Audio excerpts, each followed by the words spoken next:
მე მინდა ახლა გადავინაცვლო ვაშინგტონში და დავიწყო საუბარი შინაგან საქმეთა სამინისტროს განსაკუთრებულ დავალებათა დეპარტამენტის ყოფილ სამმართველოს ყოფილ უფროსთან ირაკლი შაიშმელაშვილი უნდა იყოს ჩვენთან კავშირზე, რის გამოც მას მადლობას ვეუბნები. თქვენთან თუ არ ვშთები დილა, ამიტომ დილა მშვიდობ მისცა თბილისიდან. ბატონ ირაკლი, გენატრება თუ არა დედაქალაქი და თბილისი უკვე? პირველ რიგში მოგესალმებით. მივესალმებით თქვენს მსმენელს. ბუნებრივია, ნოსტალგია ყოველთვის არის. და ყველაფერთან ერთად მიზეზი, რის გამოც თქვენ არა მარტო სისტემიდან წასვლის, არამედ ქვეყნის დატოვების გადაწყვეტილება მიიღეთ, უკავშირდებოდა სერიოზულ რისკებს თქვენი ოჯახის წევრების მიმართ. ჩვენ ვიცით, რომ თქვენი ოჯახის ერთ-ერთი წევრი სამსახურიდან გაათავისუფლეს ერთი კვირის წინ. ამასთან დაკავშირებით ხომ არ არის რამე კიდევ უფრო ნეგატიური დინამიკა თქვენი ნაცნობების, ახლობლების, მეგობრების შევიწროების კუთხით, ან მუქარები ხო არ განახლებულა? ხო, ჩემი ძმის ფაქტი ძალიან სამწუხარო იყო, იმიტომ რომ ზოგადად საქართველოს ხო ძალიან ვიწრო სოციალური კავშირების ქვეყანა ვარ და მით უფრო რაიონში და ჩემი ძმა არასდროს არ ყოფილა პოლიტიკური ფიგურა. მთელი თავის შეგნებული ცხოვრება მიუძღვნა ხელოვნებას მუსიკალური მიმართულებით და სამწუხაროდ არ შეიძლება უბრალოდ ესე პოლიტიკურად დაყოფა და მე არ შევალ ამის სიღრმეებში, იქიდან გამომდინარე, რომ აზრი ვერ შევცვლით, ანუ ამოცემულობას თუ ზოგადად ქვეყანაში არ შეიცვალა ზოგადი დამოკიდებულება, ზოგადი მიდგომა, საზოგადოებაში არ ჩამოყალიბდა პოლიტიკური კულტურა, ჩემი მოწოდება ჩვენი საუბრებით არჩება საუბრებად, იმიტომ რომ ამას არანაირი შედეგები და ამას არანაირი გავლენა ამ პროცესებზე არ და ვერ ექნება. ირაკლი, რაზეც საუბრობთ მესმის, თუმცა გვაქვს დღეს ასეთი მოცემულობა, სისტემა, რეჟიმი მთლიანად გადაეწყო არა მისი საერთო სახალხო ლეგიტიმურობის მოწყდა მთლიანად ამ წყაროს. მასაც ძალიან კარგად ესმის, რომ არც ერთი ნორმალური მეტნაკლებად სამართლიანი არჩევნების პირობებში ის ვერ მოიპოვებს სახელისუფლებო ლეგიტიმაციას და ამიტომ მთლიანად გადაეწყო ძალოვან ინფრასტრუქტურაზე, ასე ვთქვათ, ანუ ძალაუფლების შენარჩუნების. ამ პროცესში ძალიან დიდი როლი ენიჭებათ ადამიანებს, თქვენ თავად თქვით, რომ ჩვენ მცირერიცხოვანი ერი ვართ, პატარა საზოგადოება ვართ, სადაც სოციალურ კავშირებს მათ შორის დიდი მნიშვნელობა აქვს და სიმართლე გითხრათ, ზუსტად ამ ფაქტორის გათვალისწინებით ჩვენ, რომლებიც არ ვართ შინაგან საქმეთა სამინისტროს თანამშრომლები ან ძალოვან სისტემასთან ესეთ შეხება არ ქონია, გვიკვირს ძალიან, გვიკვირს როგორ ხდება ყველაფრის შემხედვარე ამ პატარა საზოგადოებებში, რომ ადამიანების არც თუ მცირე რაოდენობა ძალოვანი სისტემის ასე უხეშად, ასე უდიერად, ასე სასტიკად, ასე დაუნდობლად ეპყრობა თავისივე ხალხს, ფაქტობრივად მონაწილეობს ივანიშვილის მიერ საკუთარი ხალხის წინააღმდეგ გამოცხადებულ ომში. და ამ ომში წამყვან სარდლად იქცა ბატონი ხარაზიშვილი, იგივე ხარება. ამიტომ ჩემი პირველი კონკრეტული კითხვა თქვენდამე უკავშირდება ზუსტად ამას. რა განაპირობებს ხარაზიშვილის ფაქტობრივ დომინაციას და გავლენას ძალოვან სისტემაზე, განსაკუთრებით შინაგან საქმეთა სამინისტროს? გიორგი, სანამ მაგ კითხვაზე გაგცემთ პასუხს, ძალიან სწორად შეეხეთ თქვენ სისტემა გახდა ბერკეტი დღეს ხელისუფლებისთვის შეინარჩუნონ ძალაუფლება. და ეს იყო ყველაზე ცუდი დაშვება, თუ კი რამეს ოდესმე დაუშვებდი, იმიტომ რომ სახელმწიფო ინსტიტუციები, მათ შორის ძალოვანი სტრუქტურები არიან აღმასრულებელი ხელისუფლების შტოს წარმომადგენლები, თუმცა ისინი კონკრეტული პიროვნების ან პიროვნებების დავალებებს კი არ უნდა ასრულებდნენ. ისინი უნდა ასრულებდნენ სახელმწიფო ინტერესებიდან, ისინი უნდა მოქმედებდნენ სახელმწიფო ინტერესებიდან გამომდინარე, ქვეყნის ინტერესებიდან გამომდინარე. შესაბამისად, დღეს შინაგან საქმეთა სამინისტრო არის ინსტრუმენტი, ერთადერთი ინსტრუმენტი, სახელმწიფო უსაფრთხოების სამსახურთან ერთად, რომელიც დარჩა ივანიშვილის, რათა შეინარჩუნოს ძალაუფლება და ყველანაირ რესურსს გამოიყენებს და ყველაფერზე წავა უკვე. ანუ არის მოსაზრებები, რას უნდა ველოდოთ, ან კიდევ რა შეიძლება მოხდეს, ყველაფერი ცუდი, ანუ აქ უკვე აღარ არსებობს არანაირი, ასე ვთქვათ, ჩარჩოები და საზღვრები.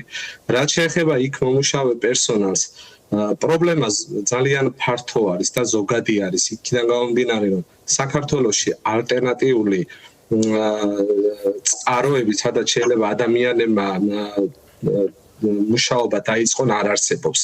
ანუ ამისი ხელმისაწვდომობა არის ძალიან მწირი. ძირითადად არის სახელმწიფო ინსტიტუტებში დასაქმებული მოქალაქეების უმრავლესობა, ან არიან შემწეობაზე, ანუ სახელმწიფო დონაციაზე იმყოფებიან და კერძო ბიზნეს და სამთავრობო ორგანიზაცია ძალიან მცირე რესურსი ყავს დასაქმებული. ანუ ეს ადამიანები ძირითადად, ასე ვთქვათ, დამორჩილებული ჭყალებში ყავთ ხელფასებით. იმიტომ რომ ამ ადამიანებს არ აქვს სხვა ალტერნატივა თავი დაიმკვიდრონ, ხო?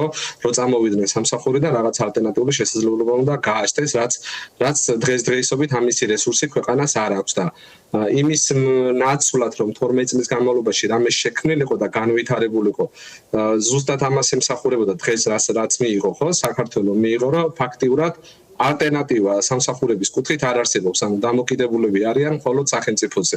სახელმწიფოს არ მუშაობს სახელმწიფო ინსტიტუციაში, წამოხვედი სახელმწიფო და სხვაგან კერძო სექტორშიც ვერ დაიწყეთ მუშაობას, იმიტომ რომ ეს არგუმენტი მესმის ჩაგეკითხებით ბარემ და მე გადავიდეთ უფრო კონკრეტულად ხარაზიშვილზე, მაგრამ რადგან ამ თემას დაიწყეთ საუბარი, მე გეტყვით ეხლა არასაპირისპირო არგუმენტს, მაგრამ ასეთ გარემოებას, ასე ვთქვათ, ნებისმიერ პროფესიაში გვაქვს ჩვენ ეს პრობლემა. გასაგებია, რომ შინაგან საქმეთა სამინისტროში ძალოვან სისტემაში მუშაობენ ჩვეულებრივი ადამიანები, თანამოქალაქეები ჩვენი, ოჯახები ყავთ, სოციალური ვალდებულებები აქვთ, უამრავი პრობლემა აქვთ მოსაგვარებელი და მათთვის ძალიან დიდი მნიშვნელობა აქვს სტაბილურ სამუშაოს და სტაბილურად მიღებულ ანაზღაურებას ამაში. ეს ადამიანები ამ პროფესიაში ხელფასის გარდა პირველ რიგში მიდიან რაღაც მოწოდების გამო, ხო? აი მაგალითად რომ რა ქვია, მუნდირი რომ ჩაიცვა ადამიანმა საქართველოს დროში და კუდი დაიხურო და ასე შემდეგ, ну მე ასე მგონია რომ ალბათ ბავშვები ოცნები ეს ეგ აღარ ხდება სამწუხაროდ. კი, ეგ არის ძირითადი ფუნდამენტი. რის თქმა მინდა, ხო? ანუ ერთი არის შენი მოწოდება და აი ეს გაგება თვითონ თუნდაც პოლიციელობის და საპოლიციო ღირსების და მისიის რომელზეც მეორე არის ფინანსური კომპონენტი. ორმა რამემ შეიძლება შეცვალოს ამ ადამიანების ქცევა. ერთი არის სამწუხაროდ აქეთკენ მივდივართ, რომ ქვეყანაში იმდენად დამძიმდეს პოლიტიკური იზოლაციის გამო, ეკონომიკური იზოლაციის შედეგად, სოციალური ფონი, რომ ის ხელფასებიც კი, რომელიც რიგი და საშუალო დონის პოლიციელებს აქვთ, ვეღარ გაწვდეს მინიმალურად იმ მოთხოვნილებებს, რომელიც მათ აქვთ და ვალდებულებებს, ერთი, ანუ სოციალური ფაქტორი, აღარ უღირდეთ უბრალოდ და მეორე არის წმინდა პროფესიულ ადამიანური, ანუ ისეთი რამ გააკეთებინონ, ან ისეთ ადამიანებთან ხდებოდეს მათი ასოცირება, რომ შეკრწხვეს. აი მე მაგალითად ჩემი უღრმესი პატივისცემის მიმართ ზოგადად პოლიციელების მიმართაც და უამრავს ვიცნობ მათი გაკეთებული ბევრი კარგი საქმე მინახავს, გამიშუქებია ბავშვობიდან, ვაშუქებდი და ყოველთვის გავაშუქებ ამას, ხო? მაგრამ აი როცა დღეს საქართველოში სიტყვა პოლიციელის დაძახებაც კი აღარ უნდათ ადამიანებს და მილიციელებს აძახებენ, თუმცა ის ძველი მილიციელებიც მახსოვს მე და ბევრი სისასტიკე და ცუდი რამეც მინახავს, მაგრამ უფრო მეტად ერთეული და ჯგუფური ასე რომ მთელი სისტემა მოძალადე და ასე ვთქვათ ღირსების ამყრელ სისტემა ჩამოყალიბებული იყოს და ამის იდეოლოგიური გამართლება მიდიოდეს სხვებისმიერ. ესეთი მასშტაბური უზნეობის პერიოდი მე უბრალოდ მართლა არ მახსოვს. აი რა უნდა მოხდეს მაშინ კიდევ იმაზე მეტი, რომ ჩვენ ძალოვან სისტემებში დასაქმებულმა ადამიანებმა შინაგან საქმეთა სამინისტროს პირველ რიგში მხედველობაში, რომელთა იმედიც ჩვენს თავდაცვის ძალებთან უნდა გვქონდეს და გვაქვს, რომ მტერი რომ მოვა, მართლა მტერი რომ მოვა, რომ ამ ხალხმა უნდა დაგვიცვას ჩვენთან ერთად, რომ საკუთარი ხალხის წინააღმდეგ გამოცხადებული ომის გამო სირცხვილი სგრძნობა გაუჩნდეთ, იგრძნონ რაღაცა და რაღაც ნაბიჯები გადადგან. ჩემი აზრით მნიშვნელოვანი არის დღეს პრობლემა რაც არის, ეს არის ინფორმაციის ნაკლებობა და სისტემაში ძალიან კარგად მუშაობს დეზინფორმაცია. ალბათ მგონია რომ სწორი იქნება რაღაცა გარკვეული მესიჯების, გარკვეული ვიდეო რგოლების, გარკვეული ქარდების, გარკვეული ასე ვთქვათ შესაძლოა პატარა ინფორმაციების სახით მომზადება და ამისი გამოქვეყნება სხვადასხვა სოციალურ ქსელში და მედია საშუალებებში, იმიტომ რომ დღეს ამ ადამიანებს ეს ადამიანები ყავთ ჩაკეტილი გარემოში, სადაც წამლავენ პირდაპირ მნიშვნელობით დეზინფორმაციით და ეს დეზინფორმაცია არის რა რომ დასავლეთი მტერია იქ საზოგადოება რომელიც ქუჩაში არის გამოსული აბსურდული მოთხოვნებით იმ ხალხს მართავენ მასონები ნუ deep state აღარ არის აქ და რაღაც გლობალური ომის პარტია და ასე შემდეგ ვიღაცა ბნელეთიდან მართავენ არის LGBT თემის წარმომადგენლები და ანუ ესენი იმიტომ დგანან ქუჩაში რომ მათი მოსulis ხელისუფლებაში შემთხვევაში LGBT პროპაგანდა გააღვიონ დათესონ წაგვართვან მართლმადიდებლობა ანუ ფართო სპექტრში ხო ეს არის რუსული გავლენები და რუსული გავლენებში დასგულისხმობ ხო ამას რომ ანუ რუსეთი როგორც ბილიძალის ელემენტების გამოყენებით ისე ხისტი ძალის ელემენტების გამოყენებით ცდილობს შეინარჩუნოს გავლენა რეგიონზე ის ერთ-ერთი მიდგომა ზუსტად შინაგან საქმეთა სამინისტროში ანუ ეს არის ფიქრობ და ეს არ არის დაუშვათ დღეს დაწყებული ეს ძალიან ეტაპობრივად მიმდინარეობდა მაგრამ დღეს უკვე ძალიან აქტუალური არის ამას ემატება უკვე დაშინება ამას ემატება რომ ხელისუფლების უზურპაცია რომ მოახდინეს აბსოლუტური ძალაუფლება აქვს ძალიან ბევრი სიუჟეტი გავრცელდა ხო ერთ-ერთი ცნობილი რაც ზოგადად საზოგადოებამ იცის ეს არის ხარაზიშვილის და სინჯიკაშვილის დაპირისპირება და ძალიან ბევრი მსგავსი ფაქტები არის მომხდარი რომელიც არ გაშუქებულა თქვენ როგორ ფიქრობთ ანუ საზოგადოებაში დღეს ანუ ამით რა მესიჯს აგზავნიან რომ მათ შეუძლიათ აბსოლუტურად ყველაფრის გაკეთება და ადამიანებს მათ შორის თავის თანამშრომლებს მათ შორის საზოგადოებას აშინებენ რომ თუ თქვენ წახვალთ ჩვენს წინააღმდეგ ჩვენ გამოვიყენებთ ყველა ბერკეს და შესაძლებლობათა საშუალებას თქვენ გაგანადგუროთ ანუ რა შეიძლება მოხდეს ანუ ამ ადამიანები უნდა მიხვდნენ იქ მომუშავე ადამიანები რომ გაანალიზონ, გაათვითცნობიერონ რეალობაში სად დგას საფრთხე, ვინ არის რეალური მტერი დღეს საქართველოში, ქუჩაში მდგომი საზოგადოება, თუ ხელისუფლების უკან მდგომი ძალა, რომელიც მთლიანად ანგრევს სახელმწიფო ინსტიტუციებს, ხო? ანუ ეს თუ არ გაიაზრეს ამ ადამიანება სხვანაირად წარმოუდგენელი არის. ანუ ეს ხალხი მოწამლული ყავთ. იცით როგორი დეზინფორმაცია მიდის? ანუ შიდა ჩატები, შიდა ჯგუფები შექმნილი აქვთ TikTok ჯგუფები და ამაზე ხალხი ყავთ გამოყოფილი და მუშაობენ. სასწაული საინფორმაციო ომი მიმდინარეობს. აი ამ საინფორმაციო ომში საზოგადოებამ უნდა აჯობოს მათ. და შესაბამისად, ანუ ბევრი კითხვა დაისვა, ანუ რა შეიძლება გავაკეთოთ იმისათვის, რომ სინდისი გაუღვიძოთ. ის ჯგუფი, რომელიც საზოგადოების წევრებზე ქუჩაში ძალადობს, მაგათ სინდის ვერ გაუღვიძებთ, მაგათ სინდისი არ აქვს. არც სინდისი აქვს, არც ზნეობრივი ღირებულებები აქვს, არც ფასეულობები აქვს. ეს არის რაღაცა გარკვეული ჯგუფი, რომელიც პირადი კეთილდღეობის და ფინანსების გამო აბსოლუტურად ყველაფერზე არიან წამსვლელები. ვინ არის?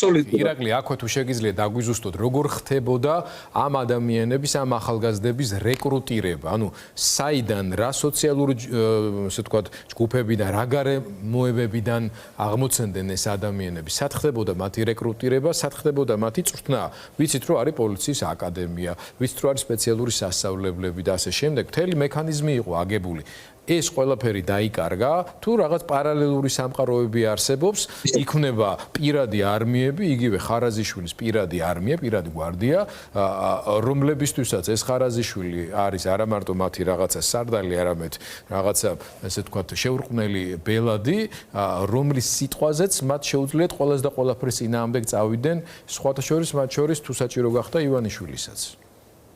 იცით რა არის აკადემია ანუ ინსტიტუციები დიდი ხანია აღარ მუშაობს შინაგან საქმეთა სამინისტროში აკადემია ზუსტად არ მახსოვს შეცდომაში რო არ შევიყვანო მსმენელი მაგრამ 4 წლიანი ბაკალავრიატი გააუქმეს დატოვეს მხოლოდ ვიწრო სპეციალიზაციაზე რაც შეეხება მე შემიძლია ვისაუბრო განსაკუთრებულ დავალებათა დეპარტამენტზე მე არ ვიცი კრიმინალური პოლიციის და საპატრულო პოლიციის თანამშრომლების მომზადება როგორ ხდება, მაგრამ აი განსაკუთრებულ დავალებათა დეპარტამენტში, როდესაც ხარაზიშვილი მოვიდა დეპარტამენტის დირექტორად, პირველი რაც გააკეთა, ეს იყო მინისტრის ბრძანება, რომელიც არეგულირებდა და დათქმები იყო, რა კრიტერიუმებს უნდა აკმაყოფილებდეს ადამიანი ერთის ხრი სამსახურში მიღებაზე, მეორეს ხრი თანამდებობაზე დანიშვნაზე.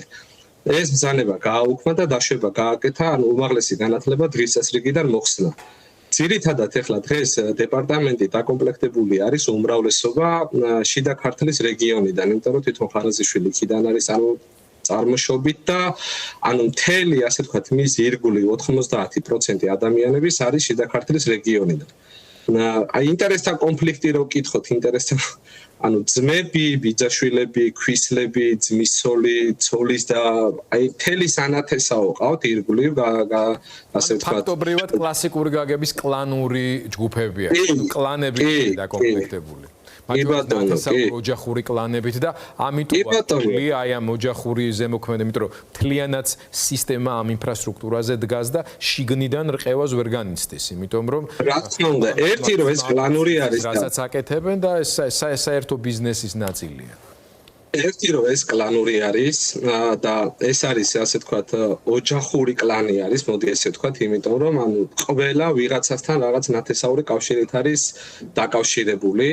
მეორე, ანუ ადამიანების უმრავლესობა, როგორც დაუშვათ რიგითი ინსპექტორიდან დამთავრებული მთავარი სამმართველოს უფროსამდე, ადამიანების უმრავლესობას არ აქვს არანაირი განათლება, არანაირი გამოცდილება პრაქტიკული და ამ ადამიანებს არაფერი არ გაუკეთებიათ გარდა რაღაცა 18 წლის რო გახდნენ და ხარაზიშვილთან მოხვდნენ სადღაცა მაშინ სახელმწიფო უსაფრთხოების სამსახურში მუშაობდა, იქიდან მოყოლებული, პირველი თავიდან ხარაზიშვილმა როცა რეინკარნაცია რო განიცადა ნაციონალური მოძრაობის შემდეგ და ქართულ ოცნებაში გადმოპორტირდა, შიდა ქართლში დაიწყო მუშაობა. და იქიდან, ასე ვთქვათ, ეს ხალხი შემოიკრიბა. ანუ ამ ადამიანებს არ აქვს რესურსი და შესაძლებლობა, რომ ამის იქეთ, ანუ ხარაზიშვილის მიღმა, მათ თავიანთი თავი დაიმკვიდრონ ცხოვრებაში. სადმე რამეს მიაღწიონ. ანუ არიან წამოს რაიონებიდან აიყვანა ეს ადამიანები და ჩამოიყვანა და აყენა. დღეს ეს ადამიანებს აქვთ გააჩნიათ უზარმაზარი ძალაუფლება, უზარმაზარი ხელფასი, შავი ჯიპები, ჩაბურული პრადოები, ჩაბურული შკოდები, მე გეუბნებით სამსახურიდან სახლში და სახლიდან სამსახურში. ციმციმებით მოძრაობს უმრავლესობა. ანუ იმისი სწორი გამოყენებაც კი არის, ანუ ეს ჭყალებში ებლატავებათ, ანუ ეს უხარიათ, აჟიტირებულები არიან. და ანუ ამითი იკავებს ხარაზიშვილი კონკრეტულად ამ ადამიანებს.